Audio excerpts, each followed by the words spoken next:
Olá, Gleise, tudo bem? Tudo bem, Miguel? Um prazer estar falando com você e com todo o pessoal aí que segue o cafezinho. Eu estou aqui com a Gleise Hoffmann, presidente nacional do Partido dos Trabalhadores, deputada federal. Gleise, eu sou Cafezinho, a gente está gravando aqui para o Jornal da Fórum, a parceria minha, do Cafezinho com o Jornal da Fórum. Muito bem-vinda aqui. É sempre muito bom conversar com você. Gleise, hoje saiu a notícia do PIB, uma notícia que estava sendo esperada, com muita expectativa. É o primeiro ano do governo Lula.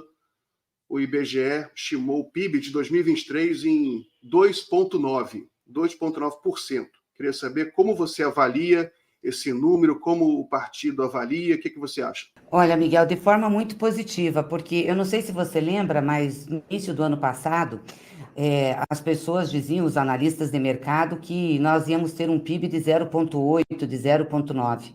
E eu lembro que o próprio presidente Lula disse que aquilo não ia acontecer, que ele ia fazer tudo no governo dele para que a economia crescesse e as pessoas pudessem ter melhora de vida. E isso aconteceu em 2003, né? Nós tivemos aumento da renda das pessoas, da salarial, tivemos aumento do emprego, que foi muito importante, né? E do governo também, que ajuda muito. Então, contra a reforma da família, a inclusão de mais recursos para crianças e adolescentes, a desoneração da tabela do imposto de renda para quem ganha até 2 salários, o aumento do salário mínimo, né, aumento real do salário mínimo, e quase todas as negociações salariais feitas em 2023 superaram a inflação.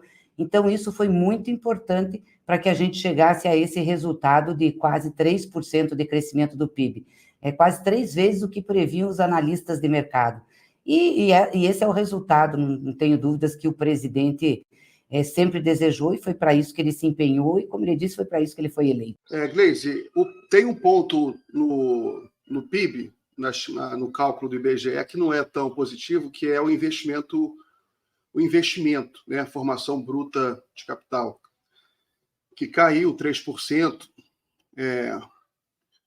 Você acha que será possível reverter isso em 2024? A que você atribui essa queda no investimento? Eu acho que temos que reverter isso em 2024, Miguel, para bem da economia do país, né? O investimento é fundamental. Tanto é que o presidente colocou o PAC, que é o Programa de Aceleração do Crescimento, como prioridade do seu governo. Em 2023, o PAC estava sendo estruturado, né? E investimento leva um tempo também para ele acontecer. Então, tem uma decisão de fazer investimento, leva um tempo para isso acontecer. Mas vários investimentos estão saindo do papel, tanto do PAC como também de uma parceria privada. Por exemplo, no meu estado, o estado do Paraná, foram licitados os pedágios, né, de 2 lotes importantes lá para a infraestrutura paranaense, num valor bem significativo. Então, são obras que vão iniciar agora. Foi decidido fazer o trem São Paulo-Campinas, que também são coisas que vão iniciar agora. Então, uma série de decisões de grande infraestrutura e também de outros investimentos no social, como a questão Minha Casa Minha Vida, construção de escolas, de unidades de saúde, que vão começar a ter efeito. Então, é o Estado ou investindo diretamente ou fazendo parcerias para que esses investimentos aconteçam.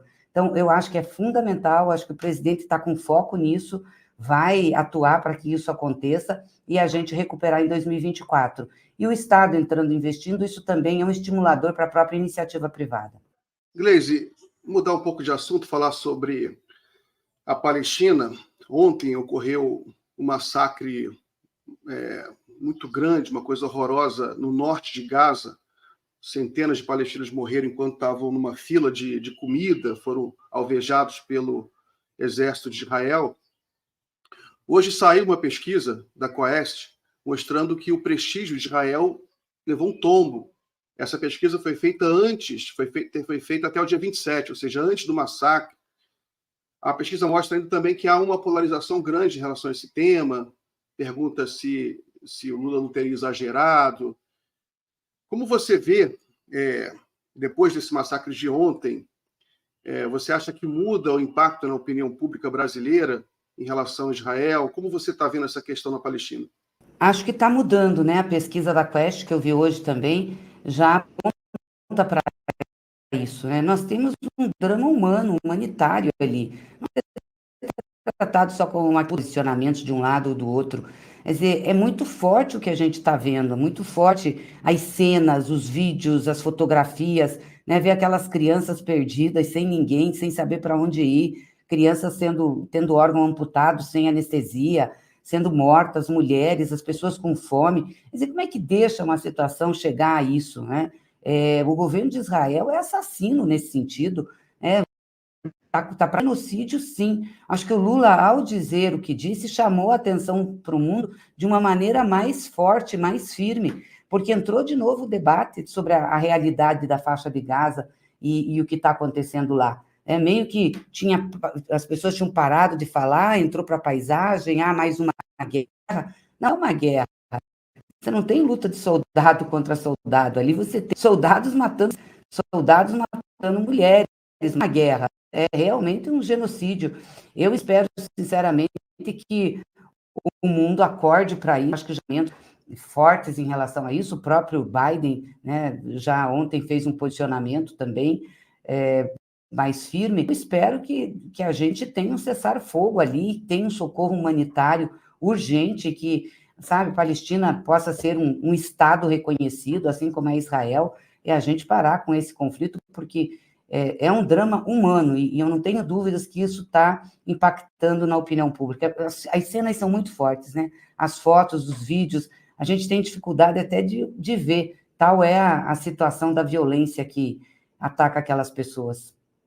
Gleisi, nesse primeiro ano de governo, o Lula fez um giro geopolítico muito forte.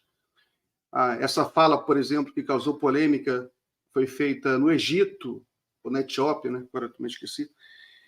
Ele está fazendo essa aproximação com os países do sul global. Ele usa muito o conceito de sul global e está procurando estabelecer novas parcerias, aumentar o fluxo comercial com esses países. Aqui na América Latina também.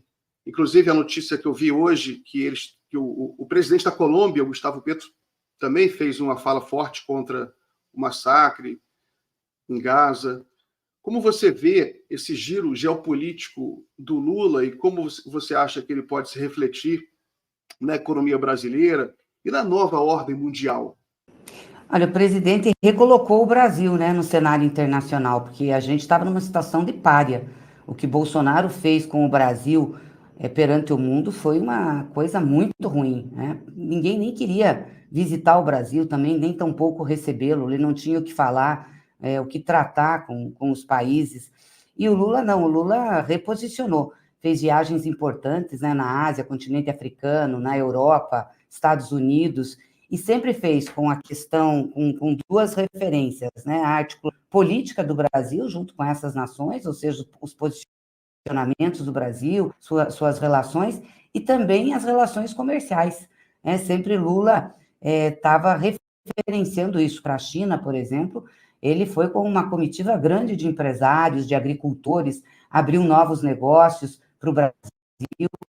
Então, eu não tenho dúvidas que toda a que Lula fez no mundo, além de reposicionar a imagem do Brasil, resgatar o Brasil, tem muito nosso, muito mesmo, negócios, e isso a gente já vê em o Brasil sendo hoje o segundo destino internacional de investimentos, o que é muito importante. Nós não estávamos nesse ranking aí tão alto, e agora estamos. Então, essa ação do Lula é fundamental para que a gente pudesse ter de novo o Brasil respeitado no mundo e ter de novo possibilidades de ampliar os nossos negócios, as nossas exportações. Claro, a situação dos nossos empresários, dos nossos agricultores que exportam muito e melhorar a economia brasileira. Gleisi, no dia 25 de fevereiro, no domingo, teve uma manifestação muito grande na Avenida Paulista. Eu queria saber como você avalia, como o campo da esquerda, o campo do governo avaliou essa manifestação, o que você acha que ela muda, qual impacto que teve no Congresso, o que você acha? Bom, foi uma manifestação chamada por Bolsonaro na tentativa dele se defender publicamente, mostrar que tem apoio. De fato, foi uma manifestação grande. eles concentraram tudo em São Paulo, na Avenida Paulista, fizeram uma grande chamada nacional, e ele mostrou que mobiliza, né, uma base deles na sociedade e vai para a ofensiva na sua defesa. Para nós, a avaliação é que aquele ato é uma continuidade do processo do golpismo no Brasil, que, como eu disse anteriormente, os lobos que detonaram a Praça dos Três Poderes, sob orientação de muitos que estavam naquele caminhão, inclusive do próprio Jair Bolsonaro, se travestiram de cordeiro, né? Fizeram um ato pedindo anistia, pedindo conciliação, pedindo para que tudo fosse normalizado, que não tivesse problema nenhum. Então, muito ruim, né? Além de ser um ato em que abusaram, né, do uso do nome de Deus.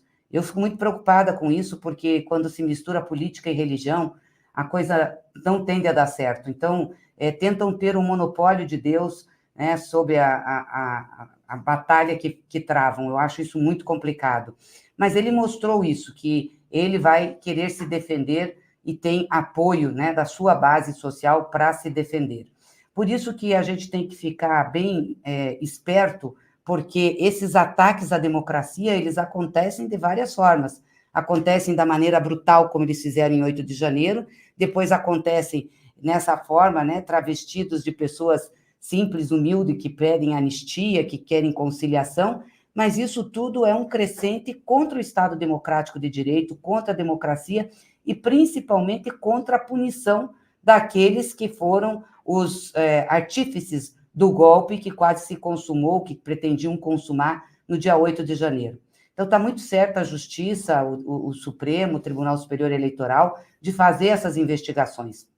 E ontem a gente teve uma operação importante, que foi em cima de quem financia esses atos. Nós temos que saber quem que pagou para aquela gente ficar, e pagou, não estou no sentido de pagar as pessoas, mas a estrutura, né, que tinha lá, som, comida, bebida, nas frentes dos quartéis, né? Quem que pagou os ônibus para trazerem as pessoas para Brasília para fazer aquela bandidagem no dia 8 de janeiro? Quem que pagou aqueles que fizeram também, em dezembro, ações de rua aqui, queimando ônibus, depois aquele outro que foi colocar bomba no aeroporto? Isso tudo tem que ser investigado, porque é muito grave, né? Então, esse ato mostra para nós que Bolsonaro não vai descansar de intentar contra a democracia, contra o Estado Democrático de Direito, e se tiver oportunidade, vai querer fazer de novo ações como a de 8 de janeiro. Nós temos que ficar muito atentos. Gleisi, vou retomar uma pergunta aqui sobre o dia 23. Eu ouvi, eu estou aqui em Salvador, na Bahia, por acaso, no dia, e eu ouvi que haverá um ato em defesa da Palestina no dia 23. Eu queria que você trouxesse mais detalhes. Há também rumores de que o presidente Lula estaria presente nesse ato. Que informações você tem para a gente sobre isso? Não, então, Miguel, nós nos reunimos com as frentes Brasil Popular e Povo Sem Medo, que são frentes que agregam aí o movimento sindical, o movimento popular, movimentos sociais, entidades da sociedade civil, e mais os partidos no nosso campo, para avaliar essa situação da luta em defesa da democracia e também das lutas que nós temos agora no mês de março, porque na semana que vem já tem o 8 de março, que é o Dia Internacional das Mulheres, e nós também queremos ligar essa luta das mulheres em defesa da democracia, porque sem democracia a gente não consegue nem lutar, né, e nem fazer avançar as nossas pautas. Então, nós nos reunimos para isso e tiramos uma jornada de lutas que tem, dentro dessa jornada, um dos dias de mobilização nacional em defesa da democracia, sem anistia para os golpistas, punição para os golpistas e golpe nunca mais. Porque vamos lembrar aqui que no dia 1º de abril, o golpe militar que ocorreu no Brasil faz 60 anos. Então, nós achamos importante fazer atos no Brasil para lembrar isso e para reafirmar o nosso compromisso e chamar a atenção da população para a necessidade constante de luta pela democracia. A nossa democracia é jovem, ela precisa que a gente esteja em vigilância, principalmente porque nós estamos vendo um ataque à democracia não só no Brasil, mas em todo o mundo. Então, nós temos que estar mobilizados para isso.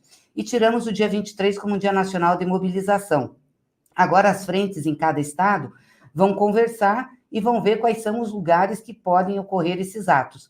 E também tiramos como referência fazer um ato maior, mais unificado, que poderia ser no Nordeste, né, uma referência de ser na Bahia. Mas não tem nenhuma confirmação do presidente, não tem nenhuma definição da sua participação. Obviamente que nós vamos convidá-lo, como vamos convidar os governadores, como vamos convidar os deputados, os senadores, para participar de um ato desse, que tem justamente esse foco de, olha, estamos atentos, estamos aqui e nós vamos travar essa luta para manter a nossa democracia, que nós conquistamos a tão duras penas. Nós não queremos que volte mais aquele passado de 60 anos, nós não queremos mais ter ataques como tivemos em 8 de janeiro, nós queremos que o Brasil consolide seu processo democrático.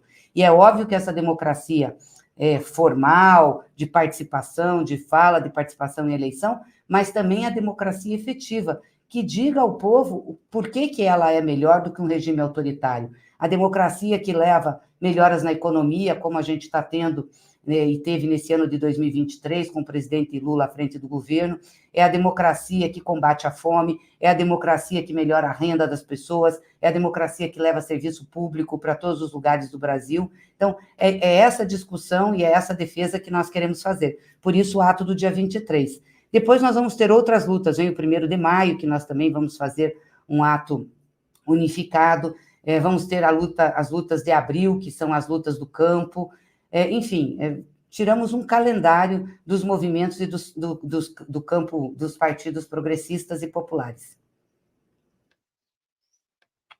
Muito bem. Gleisi, sobre as eleições municipais desse ano, 2024, há naturalmente uma grande expectativa sobre o declínio ou não do bolsonarismo, da extrema-direita no Brasil, sobretudo nas capitais. Qual a expectativa que você tem sobre as eleições municipais? Quais as estratégias gerais que você pode divulgar, o que vocês já definiram, se é que já definiram, tanto o PT quanto o arco de partidos aliados? Quais as estratégias? Não, então, é bem importante, as eleições municipais são muito importantes porque, óbvio, elas dão conta de falar com a população sobre a questão das cidades, os desafios que as cidades têm e que precisam melhorar, mas também é um momento de disputa política, e eu acho que vai ter um grau de nacionalização nessas eleições de 24, diferente das outras eleições municipais, por conta exatamente dessa situação que nós vivemos no Brasil atualmente. Nós tiramos como uma estratégia para as eleições definição de candidatos onde nós tenhamos candidaturas competitivas, seja do PT ou seja do nosso campo. Então, além de priorizar candidaturas do PT, nós queremos priorizar candidaturas deste campo que apoia o presidente Lula e que vai estar junto conosco nas eleições de 26.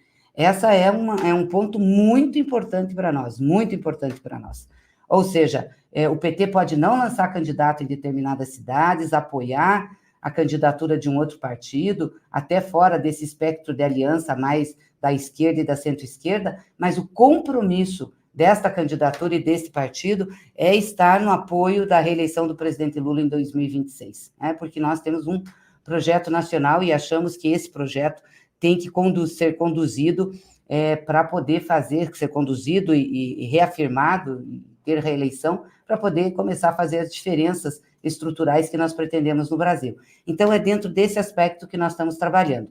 Nós já fizemos o levantamento das 213 cidades que têm mais de 100 mil eleitores, para começar a fazer essa definição. Já temos cerca de 87 candidaturas definidas, várias estão em vias de definição, nós temos como prazo até meados de abril para fazer essas definições, então tem algumas que nós estamos conversando com outros partidos, sentamos nacionalmente à mesa para fazer essa avaliação, mas nós queremos até abril definir as candidaturas de quem nós vamos apoiar nesse espectro aí de 213 municípios que tem mais de 100 mil eleitores. Os municípios menores estão sendo discutidos e conduzidos pelas direções estaduais, tanto do PT, né, como da federação e desses partidos aliados. Mas também nós temos como referência essa definição até meados de abril. E, claro, também definindo as nossas candidaturas a vereadores e vereadoras. O PT pretende ter chapas na maioria dos municípios, mesmo onde não tem a candidatura a prefeito do PT, e mesmo onde a gente não tem a candidatura para apoiar, nós pretendemos montar chapa de vereadores, porque achamos isso muito importante, até para a renovação dos quadros partidários. Nós vamos ter muitas candidaturas de mulheres, né, temos estimulado muito isso durante todo esse período aí, anterior às eleições e já nas eleições passadas, muitas candidaturas, né, da população negra, né, do povo negro, para a gente também estimular essa participação de jovens, LGBTs, ou seja, a gente quer que as nossas chapas reflitam a diversidade do povo brasileiro, então nós temos nos empenhado muito para isso. Gleis, voltando aqui um pouco ao tema econômico, hoje foi divulgado o PIB, 2,9%, e o investimento foi o ponto fraco, caiu 3%, e para esse ano há, claro, uma expectativa de que o investimento possa acontecer, mas, ao mesmo tempo, há algumas críticas ao engessamento do Estado, do governo federal, em função do novo marco fiscal, né? O ministro Haddad ele recebe algumas críticas por parte do próprio campo da esquerda, algum fogo amigo aí, porque ele estaria sendo muito, muito conservador, muito ortodoxo. Eu queria saber como você vê essas críticas, né, ao próprio Haddad, ao próprio marco fiscal, e como você vê que poderia ser destravado o investimento diante do quadro fiscal apertado e dessa lei fiscal também que é muito dura. Não, primeiro dizer que não são críticas ao Haddad quando a gente discutiu esse assunto, né? Eu acho que agora já é página virada, vamos ver como é que a economia em 24 reage. Acho que tem boas perspectivas, né? Vi que a receita cresceu, tomara que continue crescendo, porque isso vai ajudar muito para não comprometer nenhum investimento na área fiscal, na área do Estado. Mas não é fogo amigo e nem são críticas ao Haddad. O PT sempre discutiu muito isso, né? Essa questão da economia. Então, nós tivemos um momento ali de chamar a atenção, né, do que nós achávamos que podia ser problema no futuro, e deixamos isso registrado. E eu acho que agora a gente tem que tocar o barco, ver como que nós vamos resolver aí 24, que a economia ande bem. Eu acho que a projeção que está se colocando de 2%, 2,5%, eu acho que a gente tem que fazer um esforço para superar o crescimento desse ano, né? Eu sempre falo que a meta que nós temos que ter é uma meta de crescimento econômico. Nos governos do presidente Lula, a gente cresceu em média 4% ao ano, que foi muito importante para que a gente pudesse melhorar realmente a situação da economia brasileira. E eu acho que é isso que a gente precisa ter como meta. Então, vamos torcer para que as coisas dê certo, que os investimentos saiam do papel, não só os do Estado, né, diretamente previstos no PAC, em outras áreas, mas também os investimentos privados e as parcerias que o Estado está fazendo, o governo está fazendo com a iniciativa privada. Gleis, uma crítica que se faz também ao governo Lula é a falta de um projeto mais consistente, algumas metas mais objetivas, mais diretas. Eu até acrescentaria, uma bandeira que eu defendo muito, a questão das ferrovias, do transporte ferroviário, que o Brasil ele precisa investir mais nessa questão, um transporte coletivo, um transporte de massa, investir muito na mobilidade urbana. Como você responde a essas críticas da falta de um projeto assim, mais objetivo, consistente, com uma meta? Mas tem um projeto estratégico, sim, nessa área de investimento, que é o PAC, né, o Programa de Aceleração do Crescimento, que está sendo coordenado aí pela Casa Civil, junto com todos os outros ministérios. Então, por exemplo, eu te dei o exemplo da licitação do pedágio nas rodovias do Paraná, né, para conservação de rodovias, para duplicação, para aumento que nós precisamos muito lá para a escoação da produção. Isso está sendo visto no Paraná, mas está sendo visto também em outros estados. E nos estados onde não tem sustentabilidade, a questão do pedágio, dessa parceria público-privada, o governo está fazendo investimentos pesados em rodovias. Aliás, Miguel, só nesse primeiro ano de 2023, os investimentos do Ministério dos Transportes nas rodovias federais foi maior do que os investimentos que Bolsonaro fez nos seus 4 anos de governo. Foi maior, né?